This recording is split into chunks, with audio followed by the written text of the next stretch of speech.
Esses materiais que você mesmo comentou, eles são específicos para a gente sanitizar. Só tomar cuidado na embalagem de prestar atenção se ele é específico para frutas e verduras. A água sanitária ela não é tão ideal porque as águas sanitárias que a gente comercializa hoje, elas vêm com desinfetante.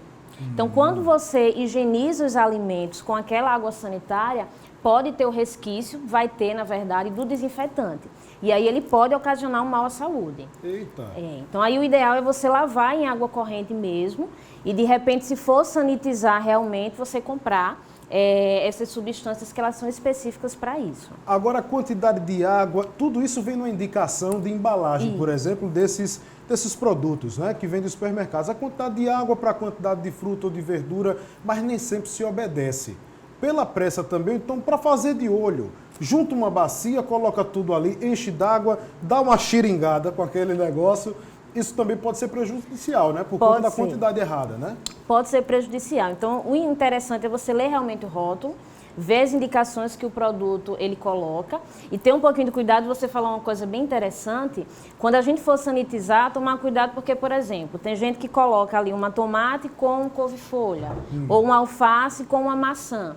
Então, são frutas e legumes que têm uma característica nutricional diferente. Então, o ideal é você sanitizar cada um por etapa, para a gente não evitar uma contaminação bacteriana e não diminuir também a qualidade nutricional do alimento. Lavar com sabão, detergente de prato e a utilização de bucha, mesmo que você não use detergente de prato. Tem gente que usa, mas não usando. Tem gente que pega aquela bucha e começa a esfregar, principalmente maçã, tomate, frutas e verduras de casca fina, né? Tem que ter muito cuidado, principalmente com a bucha, que não pode ser a de prato, nem de lavar panela, né? Aquela que você já está utilizando. Na verdade, o ideal é você nem utilizar a bucha. Por quê? Digamos que a gente tem aqui uma goiaba. Você pega a bucha, no momento que você faz o processo de limpeza, toda a bactéria que ela estava ali na casca daquela goiaba, ela vai passar a penetrar na polpa. Eita. Então, ao invés de você estar sanitizando adequadamente, você pode acabar aumentando a quantidade de bactérias. Eu já fazia outra ideia, doutor. Eu achava que esfregando tanto ali poderia perder nutriente da própria casca. Também. Mas a gente tem um risco maior ainda com a penetração de bactérias, né? Exatamente. Agora, tem outra possibilidade, mas aí tem que ter um pouco mais de cuidado.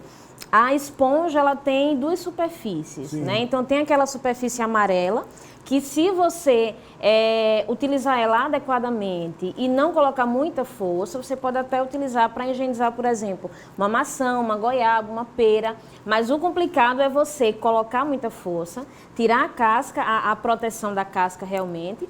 E aí tem tanto essa característica nutricional que você comentou, como também a gente pode aumentar a contaminação de bactérias. Olha aí, minha gente, vamos prestar atenção, achando que está limpando demais, mas pode estar se prejudicando, é pior ainda. Doutor, olha, nesse período, muita gente vai para a feira, principalmente os adultos, olha aquele abacaxi bonito, mas esbarra num problema de saúde. Eita, tem um diabetes.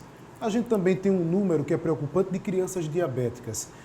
Nesse período de autoestação, que um abacaxi bonito é convidativo, chega a dar água na boca, a melancia, o que seria ideal para essas pessoas que têm esse problema de saúde, adultos e crianças? Veja, o diabético, ele não tem a necessidade dele se restringir de frutas, né, como a gente acha. O ideal é consumir uma quantidade pequena e não consumir, por exemplo, muitas frutas numa refeição só, então geralmente porcionar. Mas uma dica ideal para o diabético, que até para as crianças e até para quem não é diabético, é você fazer, por exemplo, polpa, o próprio picolé de fruta, porque aí você condiciona a fruta, congela, né, sem açúcar, e aí de repente ele pode consumir com uma água, até liquidificar e consumir em forma de suco. Mas para o diabético é ter um pouco de cuidado para não consumir em excesso. Mas, por exemplo, se ele quiser consumir uma fatia de abacaxi, 2 fatias, se ele estiver ali tomando o medicamento antiglicêmico adequado, e mesmo que não esteja ainda tomando, mas que ele esteja em algum outro tratamento, isso não vai fazer com que ele tenha um pico glicêmico muito alterado. Então, é realmente ter o controle quanto à quantidade. Para a gente encerrar, doutora, no período de calor, abacaxi bonito danado, que dá água na boca, aquela melancia que você corta, chega a sair aquele caldo. É melhor consumir a fruta ou tomar o suco nesse período de calor, especialmente para crianças em casa? Veja, isso vai muito do perfil da criança, né? A gente pegando nesse exemplo. O ideal é sempre você consumir a fruta, porque o percentual de fibra e de nutrientes que tem ali é um pouco maior. Mas, digamos, a gente sabe que tem aquela criança que não consome fruta de forma alguma. Então, entre ela não consumir e, de repente, ela tomar um suco, que não seja adoçado com açúcar, seria uma opção interessante.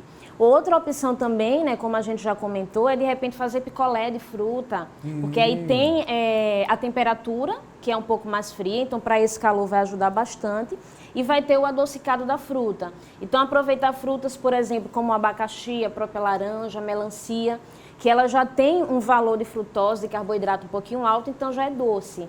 A gente não precisa estar adoçando e a criança vai ter a diversão de consumir o sabor doce. Muito bem. Doutora Jaqueline, muito obrigado, viu, pela participação da senhora nessa sexta-feira. Muita gente se preparando para a feira no final de semana, a gente mostrando tanta coisa bonita lá na feira, lá em Prazeres, Mercado das Mangueiras. Muito obrigado pela colaboração, viu? Obrigada. A senhora é também. bem-vinda sempre aqui no Ronda Geral. Obrigada, espero ter ajudado. Com certeza.